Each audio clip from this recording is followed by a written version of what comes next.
अस्सलाम वालेकुम नाजरीन।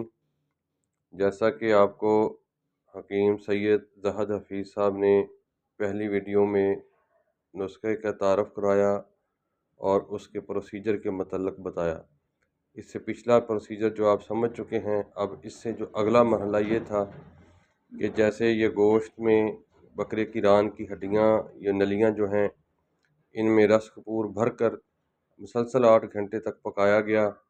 और जब आपने इनको उतारा है और ये जो नलियां हैं इसको इस जकड़बंद से अलहदा किया है और इसमें से रस कपूर को अलहदा कर लिया है।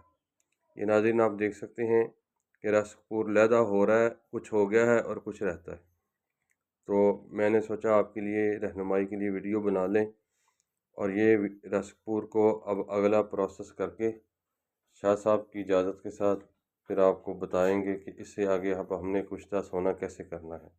ये है नाज़रीन वो जकड़बंद जो हमने आपको पहली वीडियो में दिखाया था और इसको हमने फिर 8 घंटे बकरे के गोश्त में पकाया और इसके बाद अब ये उतारा है और इस जकड़बंद से हड्डियों को अलहदा किया गया है और हड्डियों को अलहदा करने के बाद बड़ी आसानी से इसमें से रस कपूर को निकाला है।